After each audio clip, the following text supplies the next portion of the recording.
Hey guys, it's Saga, and in this video, we are going to put the cameras on the iPhone 11 up against the ones on the iPhone 13 and see how much of an improvement do we get. If you are using an iPhone 11 and are looking to upgrade to the iPhone 13 for its cameras, or if you can't decide between these two phones and your decision comes down to the cameras, you have clicked on the right video. There is a good 30,000 rupees difference between the prices of both these phones, so let us find out if the cameras on the iPhone 13 are worth the extra money. We have over 70 image and video samples to go through. But before that, we need to take a quick look at the specs of the cameras on both these phones. iPhone 11 gets dual 12MP cameras. Primary one gets f1.8 aperture, 26mm lens and optical image stabilization.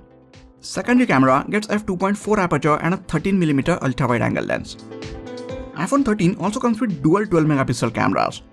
Primary camera gets f1.6 aperture, 26mm lens and sensor shift image stabilization. Secondary camera again gets f2.4 aperture and 13mm ultra-wide angle lens. On both the phones, you can shoot 4K videos at 24, 30 and 60 fps, 1080p videos at 30 and 60 fps, and 120 or 240 fps slow motion videos again at 1080p resolution. iPhone 13 can shoot Dolby Vision HDR videos at up to 4K 60 fps and cinematic mode videos with shallow depth of field at 1080p 30 fps. And the front, both of them again get 12MP 2-depth camera with f2.2 aperture and can shoot 4K 60 fps videos. You can even take 1080p slow motion videos at 120 fps. While most of the camera specs sound similar on both, size of the actual sensor on the iPhone 13 is much bigger, and combining that with the image processing on the A15 processor helps the iPhone 13 deliver better images. Before we go ahead, if you are new to this channel, please consider hitting the subscribe button and the bell icon next to it. It is free, and by doing so, you will make sure that you won't miss out on any of the amazing videos coming up on this channel. Let us start with the daytime shots. Right from the first image, you can probably tell that one from the iPhone 13 is showing a bit richer looking colors. Both the phones have such good cameras that it is difficult to find any difference in some of these shots, which I feel is a big compliment for the now 2 years old iPhone 11. iPhone 13 gets a much bigger main sensor compared to the one on the iPhone 11, so theoretically it should be taking better images, at least when we click images indoors. But again, we basically see no difference between these images. Everything is equally sharp and detailed in both the shots. If you zoom way in, you might see the iPhone 13's images being slightly sharper, but I really don't think anyone zooms in so much on their images, at least on their smartphone, so for most daytime situations, both these phones seem to be capturing similar amount of details. There is a slight difference in the way both of them capture and show colors. There is a slight green tint in some of the iPhone 11's shots, like you see in this one. This time, Apple has added slightly more contrast to the iPhone 13's images, which I think adds a bit of depth to these shots. Starting from the iPhone XS to the iPhone 12, all images had less contrast, which at times made the images appear flat. There was a lot of information in their shadows, so you could edit those images and make them look how you want. But Apple has changed that now. More people prefer contrasty images, so the image processing on the iPhone 13 series has been tweaked a bit. There are still a ton of details in the shadows of these shots, so if you want, you can bring them up in editing and take some of that contrast away from the images. Coming back to colors, there is a slight difference in the way both are capturing them, but I feel both are doing a good job. I have always said that everyone perceives color in a different way, so colors in which of these two images you like will actually depend on your personal preference. By the way, if you don't like the colors, contrast, warmth or the in general look of the images from the iPhone 13, you now have the option to choose and add a different photographic style to your shot. There are 5 preset looks to choose from, and if you want, you can customize these looks even further until you're happy with how your images turn out.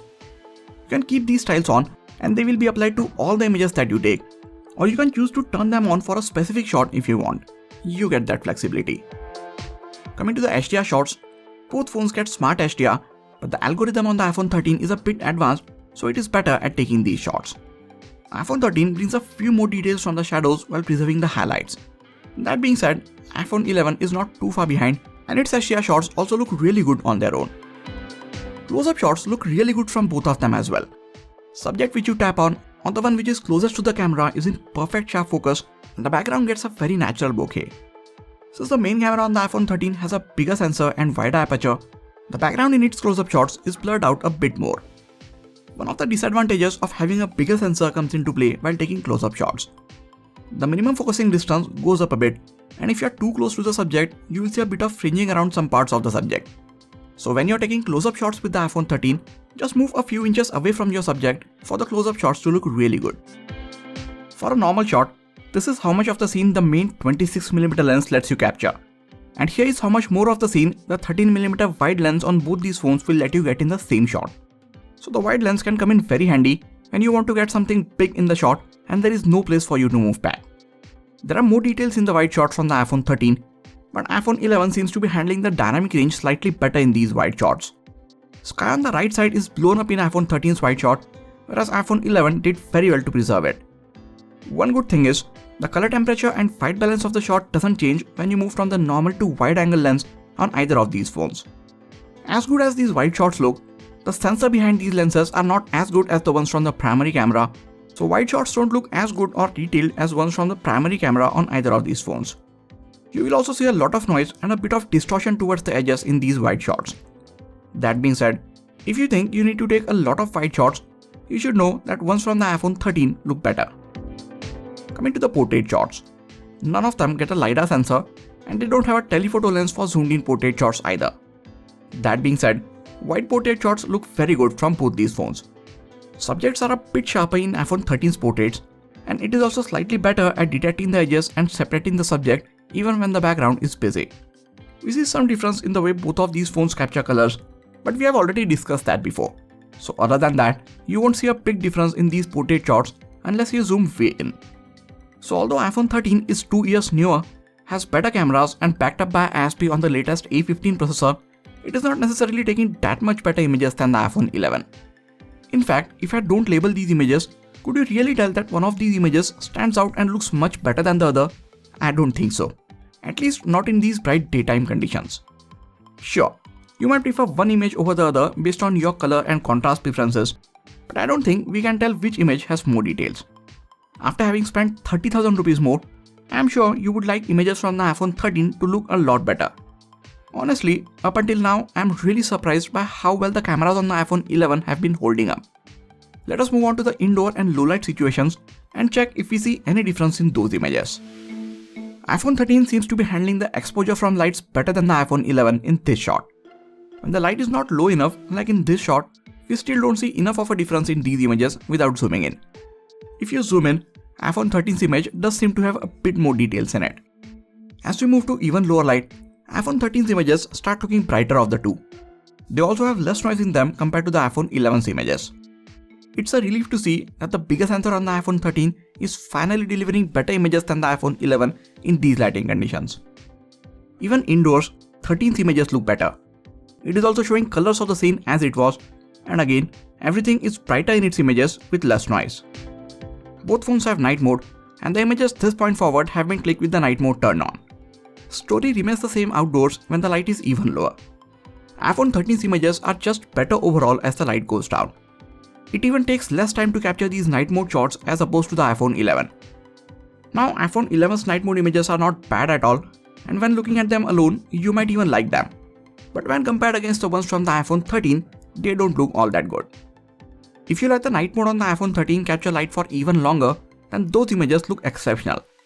iPhone 11's camera just cannot capture these levels of details during the night time.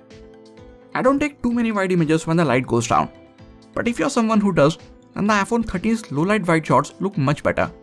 They are brighter and have more details in them. Coming to the front facing cameras, both the phones get the exact same sensor and the lens combo. The only difference is, one on the iPhone 13 is backed up by the image processing on the newer A15 Bionic processor. This makes its selfies look better than the ones from the iPhone 11.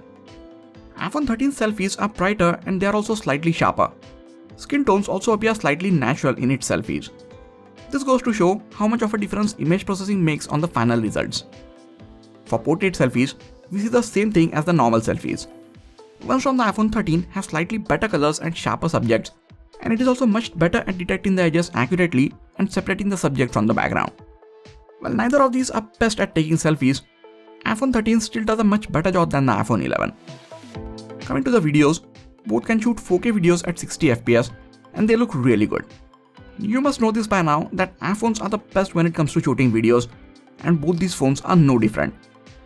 Overall look of the video is same from both, but the iPhone 13's main camera now gets sensor shift stabilization tech to keep the video stable as opposed to the traditional lens-based optical image stabilization on the iPhone 11. I'm not sure if you can see the difference in this video, but the new sensor shift image stabilization can compensate for much higher or rigorous shakes than the optical image stabilization. iPhone 13 does get cinematic mode where you can shoot videos with a shallow depth of field. To make it simple, it's like portrait mode but for videos. And unlike in the portrait mode images, here you can change the focus to any part of the scene even after you have shot the video, which is great. This takes a lot of computing power. So right now, this mode is limited to shooting 1080p 30fps videos. Hopefully, we will soon get 4K 30 and 60fps shooting options. So with that, we have seen and compared over 70 image and video samples from both these phones. And to be honest, I am a bit surprised by the results. I was hoping to see the iPhone 13 take a landslide victory over the iPhone 11, but that is not the case. During the daytime, there is barely any difference between their images. Sure, I think colors are better in iPhone 13's images, and we now get the photographic styles so you can dial in your specific look. But I don't think that these are enough reasons to switch to the iPhone 13 from the iPhone 11 or choose the iPhone 13 over the iPhone 11. If bulk of your images are clicked during the daytime, then I would say you can just go with the iPhone 11 and save a lot of money. You can obviously get the iPhone 13 for slightly better results, but the difference in their images is not proportional to the difference in their prices if you are considering the cameras alone. But for indoors, low light and night mode photography, iPhone 13 definitely steams ahead of the iPhone 11 both for the normal and wide camera. So if you take majority of your shots indoors or after the sun goes down, then you might want to go with the iPhone 13 for its better low light performance. Overall, iPhone 13 gets a better set of cameras, but for most average or casual photographers, I would say the difference between the images does not justify the 30,000 rupees price difference between them. If you are an advanced photographer and if you know how to get the most out of iPhone 13's new bigger sensor, then you can shell out the extra cash for it. That is what I think about the cameras on both of them. After looking at these image and video samples, what are your thoughts? And if you were making this decision, which one would you choose? Let me know in the comments. If you want to purchase any of these phones, I will really appreciate if you get them from the affiliate links in the description section. That is it for this video, guys. Please hit the like button if you enjoyed this video and subscribe to the channel for a lot more quality tech videos like this. You can also check out some of the other videos from this channel. This has been Sagar, and I'll catch you guys in the next video. Take care.